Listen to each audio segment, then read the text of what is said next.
सभी का अपने चैनल पर। फ्रेंड्स, आज की इस वीडियो में 34 साइज़ का बैक नेक डिज़ाइन मैं आप लोगों के साथ शेयर करूंगी। तो ये डिज़ाइन बनेगा बोट नेक के हिसाब से। अगर आप इस डिज़ाइन को अपने ब्लाउज़ के लिए बनाते हैं तो आप बोट नेक का मेजरमेंट लीजिएगा। तो चलिए कटिंग शुरू करते हैं। सबसे पहले हम अस्तर के कपड़े को इस तरीके से फोल्ड करके यहाँ पर रख लेंगे। कपड़े के बंद भाग को हमें अपनी तरफ रखना है और नीचे से एक लाइन ड्रॉ करके हमें कपड़े को पहले सीधा कर लेना है। उसके बाद टोटल लंबाई लेनी है। तो जितनी भी लेंथ आप तैयार रखना चाहते हैं अपने ब्लाउज़ की, उसमें 1 इंच मार्जिन का बढ़ाकर टोटल लंबाई आप यहाँ पर लीजिएगा। टोटल लंबाई मैंने रखी है 14 इंच। 13 इंच लंबाई मुझे इसकी तैयार रखनी है। और बोट नेक के हिसाब से 34 साइज़ में शोल्डर और आर्म होल लेंगे हम 7 इंच। 34 साइज़ के लिए शोल्डर और आर्म होल का मेजरमेंट 7 इंच पे मैंने मार्क किया है। चेस्ट का चौथा भाग लेंगे 8.5 इंच और 1.5 इंच एक्स्ट्रा बढ़ाया है मार्जिन के लिए। मार्जिन आप अपने ब्लाउज में 2 इंच का भी रख सकते हैं।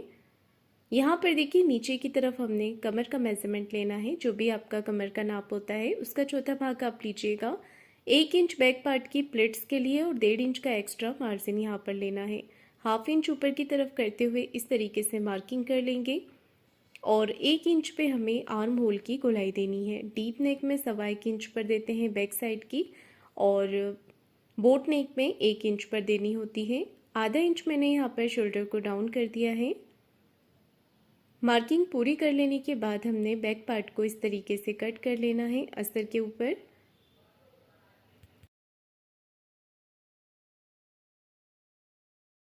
बैक पार्ट की कटिंग मैंने यहाँ पर कर ली है और इसके बाद हमें गले का नाप लेना है। गले की चौड़ाई रखी है 4 इंच की। गले की लंबाई आप अपनी पसंद से कम ज़्यादा करके ले सकते हैं। मैंने 10 इंच पे यहाँ पर मार्किंग किया है। नीचे से भी गले की चौड़ाई 4 इंच लेते हुए एक चौकोर बॉक्स जैसा शेप हमने बना लेना है। अब देखिए ऊपर की तरफ हमें एक छोटा गला बनाना है बोट नेक पर। तो ये आप बना सकते हैं 3 इंच, 3 से 3.5 इंच पर। मैंने 3.5 इंच पे बनाया हुआ है और यहाँ पर आपको बोट नेक का सिंपल गोल शेप दे देना है और इसके बाद नीचे की तरफ हम एक डिज़ाइन बनाएंगे इस तरीके से। तो ये मैंने एक पत्ती का शेप यहाँ पर बनाया हुआ है। तो इसे आप अपने हिसाब से कम ज़्यादा करके ले सकते हैं। इसे अगर आप चाहें तो ज़्यादा फैलाकर या बड़ा करके भी बना सकते हैं और अगर छोटा पहनना है आपको तो छोटा भी बना सकते हैं। मैंने इसे मीडियम रखा है, ना ज़्यादा बड़ा किया है ना ज़्यादा छोटा है। तो ये डिज़ाइन बोट नेक में बहुत ही ज़्यादा चलता है और बहुत ही सुंदर और बनाने में ईजी है। तो देखिए मैंने यहाँ पर पेपर पेस्टिंग लिया है। पेपर पेस्टिंग को डबल करते हुए हमें नीचे की तरफ रख लेना है। एज इट इज़ इसकी मार्किंग कर लेने के बाद बाहर की तरफ से 1 इंच पेपर पेस्टिंग एक्स्ट्रा बढ़ाते हुए आपको कट कर लेना है। पेपर पेस्टिंग को मैं अटैच कर रही हूँ अस्तर के एक्स्ट्रा कपड़े के ऊपर। अगर आपके पास एक्स्ट्रा अस्तर का कपड़ा नहीं बचता है तो हमारा जो ब्लाउज़ का पैटर्न है उसी के ऊपर अस्तर पे ही आप इसे अटैच कर सकते हैं। अब देखिए हमने मेन फैब्रिक लेना है। कटिंग पूरी हो गई है। मेन कपड़े को नीचे रखेंगे। अस्तर के कपड़े को इस तरीके से ऊपर की तरफ रखते हुए फिनिशिंग के साथ सिलाई लगाएंगे। तो नीचे वाला जो डिज़ाइन है सबसे पहले इस पर सिलाई लगा देनी है। अब हमें ऊपर वाले नेक पर सिलाई लगाते हुए चारों तरफ सिलाई लगा देनी है। हाथ से कपड़े को आप फिनिशिंग देते जाएं ताकि इसके अंदर सल ना भरे और बैक पार्ट हमारा बिल्कुल फिनिशिंग के साथ तैयार हो। सिलाई लगाने के बाद भी अगर आपको लगता है कि इसके अंदर कहीं सल रह गया है तो उतना हिस्सा आप खोल करके सल को हटाकर वापस से सिलाई लगाएं, नहीं तो ब्लाउज़ बनने के बाद उसमें फिनिशिंग अच्छी नहीं दिखती है। अब देखिए मैंने यहाँ पर सिलाई लगा करके इसे अटैच कर दिया है। चारों तरफ से हमने एक्स्ट्रा फैब्रिक को कट करके निकाल देना है। तो मैं हमेशा मेन कपड़े को थोड़ा चारों तरफ से बढ़ाकर ही कटिंग करती हूँ। इसके बाद देखिए हमें क्या करना है, इसे डबल करते हुए बीच का जो डिज़ाइन है इसे भी कट कर लेना है। तो इसके अंदर भी जो एक्स्ट्रा कपड़े का पार्ट था वो मैंने कटिंग कर दिया है। ऊपर गले का जो पॉइंट है अभी मैंने उसे कट नहीं किया है। अब देखिए क्या करना है, पेपर पेस्टिंग को अटैच कर देना है अस्तर पर। तो मैं सिलाई लगा करके कर रही हूँ। आप इसे अटैच कर सकते हैं, प्रेस से भी कपड़े के ऊपर पेस्ट कर सकते हैं। ये जो पेपर पेस्टिंग होता है यह बहुत ही आसानी से कपड़े के ऊपर चिपक जाता है। सभी तरफ हमने छोटे छोटे कट लगा देने हैं इस तरीके से और इसके बाद हमें कपड़े को फोल्ड कर देना है। चारों तरफ से फैब्रिक को फोल्ड करते जाएंगे और सिलाई यहाँ पर सिलाई लगाते जाएंगे।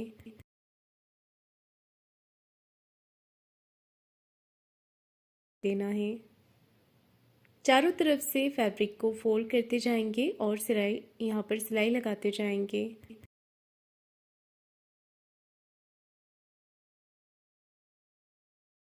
तो देखिए मैंने यहाँ पर सिलाई लगा दी है और अच्छे से इसे अटैच कर दिया है। अब देखिए हमें क्या करना है, यहाँ पर पिन्स लगा देनी है।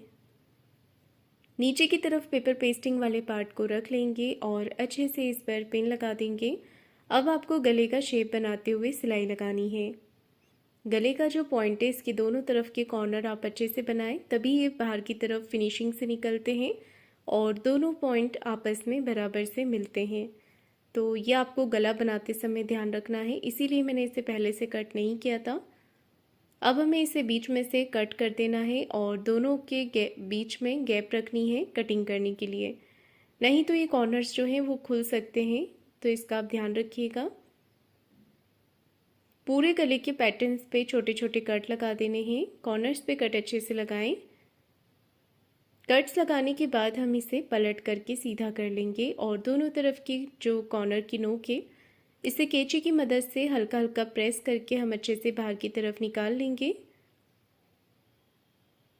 ये देखिए हल्का सा आप प्रेस करेंगे तो कॉर्नर जो है वो बिल्कुल बाहर की तरफ निकल जाएंगे। हाथों से आपको इसे फिनिशिंग दे देनी है या फिर आप इस पर प्रेस कर सकते हैं। तो नीचे की तरफ अभी मैं सिलाई नहीं लगाऊंगी ऊपर फिनिशिंग की, इसके ऊपर मैं डिज़ाइन अटैच करूंगी। तो अभी सिर्फ ऊपर वाला नेक पे मैंने सिलाई लगा दी है फिनिशिंग की ऊपर की तरफ। अब देखिए मैंने यहाँ पर 1.5 इंच की चौड़ाई में पट्टी ली है। पट्टी मैंने सेम कपड़े की कटिंग पेस्टिंग वाले पार्ट को रख लेंगे और अच्छे से इस पर पिन लगा देंगे। अब आपको गले का शेप बनाते हुए सिलाई लगानी है। गले का जो पॉइंट है इसके दोनों तरफ के कॉर्नर आप अच्छे से बनाएं, तभी ये बाहर की तरफ फिनिशिंग से निकलते हैं और दोनों पॉइंट आपस में बराबर से मिलते हैं। तो ये आपको गला बनाते समय ध्यान रखना है, इसीलिए मैंने इसे पहले से कट नहीं किया था। अब हमें इसे बीच में से कट कर देना है और दोनों के बीच में गैप रखनी है कटिंग करने के लिए, नहीं तो ये कॉर्नर्स जो हैं वो खुल सकते हैं, तो इसका आप ध्यान रखिएगा। पूरे गले के पैटर्न्स पे छोटे छोटे कट लगा देने हैं। कॉर्नर्स पे कट अच्छे से लगाएं। कट्स लगाने के बाद हम इसे पलट करके सीधा कर लेंगे और दोनों तरफ की जो कॉर्नर की नोक है इसे कैंची की मदद से हल्का हल्का प्रेस करके हम अच्छे से बाहर की तरफ निकाल लेंगे। ये देखिए हल्का सा आप प्रेस करेंगे तो कॉर्नर जो है वो बिल्कुल बाहर की तरफ निकल जाएंगे। हाथों से आपको इसे फिनिशिंग दे देनी है या फिर आप इस पर प्रेस कर सकते हैं। तो नीचे की तरफ अभी मैं सिलाई नहीं लगाऊंगी ऊपर फिनिशिंग की, इसके ऊपर मैं डिज़ाइन अटैच करूंगी। तो अभी सिर्फ ऊपर वाला नेक पे मैंने सिलाई लगा दी है फिनिशिंग की ऊपर की तरफ। अब देखिए मैंने यहाँ पर 1.5 इंच की चौड़ाई में पट्टी ली है।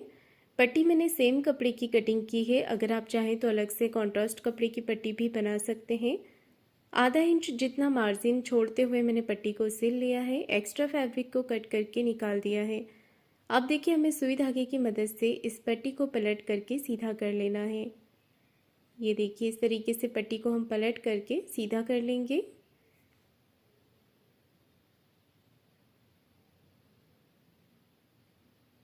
ऊपर की तरफ हमें पट्टी को खींचना है इस तरीके से।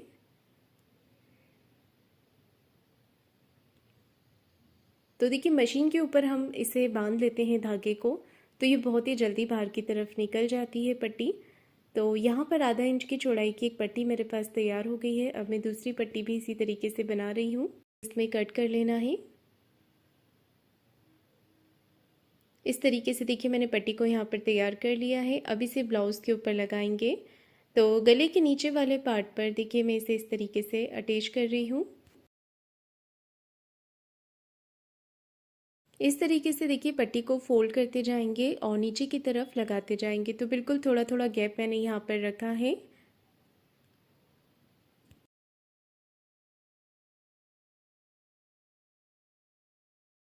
इस तरीके से पूरे नेक के ऊपर हमें पट्टियाँ लगा करके इसे पूरा कर लेना है।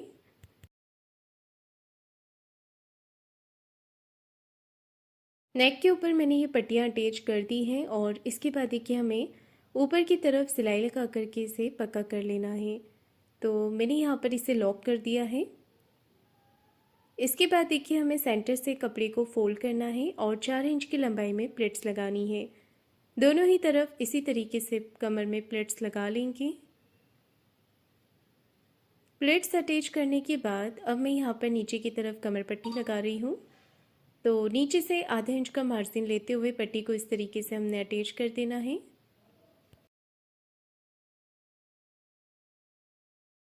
अब देखिए एक सिलाई पट्टी को इस तरफ करते हुए पट्टी के ऊपर लगा लेनी है और कमर पट्टी को अंदर की तरफ फोल्ड कर देना है। तो इस तरीके से पट्टी को मैंने अंदर की तरफ फोल्ड कर दिया है। तो पट्टी बना लेने के बाद अब मैं इसके ऊपर एक डिज़ाइन बना रही हूँ बो का। तो इसके लिए मैंने यहाँ पर चौकोर कपड़ा लिया है और 2.25 इंच की लंबाई में इसे कट कर लिया है। ये देखिए इस तरीके से गोल शेप दे देना है और इसे कट कर लेना है। अब मैंने यहाँ पर एक मैन फैब्रिक का पीस लिया है, उसके ऊपर हम इसे सिलाई लगाएंगे।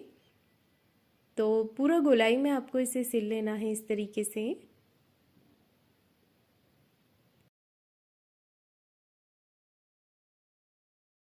सिलाई लगाने के बाद छोटे छोटे कट हम यहाँ पर लगा लेंगे और सेंटर से एक छोटा सा कपड़े का पीस कट कर लेंगे, इसे पलट करके सीधा करने के लिए।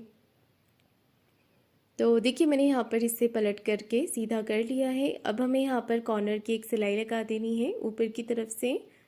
इसके बाद सेंटर में एक मार्क कर लेंगे और इसे बो का लुक दे देंगे।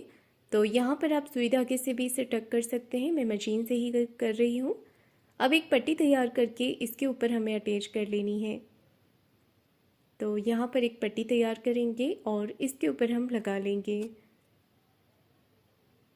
इस तरीके से रखना है और यहाँ पर सुई धागे से या मशीन से आप इसे लॉक कर सकते हैं। सिलाई लगा करके अच्छे से इसे पक्का कर लेंगे और एक्स्ट्रा फैब्रिक को कट करके निकाल देंगे। अब देखिए मैंने यहाँ पर इसे टक कर दिया है और इसके बाद ये बन करके तैयार हो गया है। तो फ्रेंड्स आपको आज का ये डिज़ाइन कैसा लगा है मुझे कमेंट करके ज़रूर बताइएगा। वीडियो को लाइक शेयर ज़रूर कीजिएगा, चैनल को सब्सक्राइब ज़रूर करें।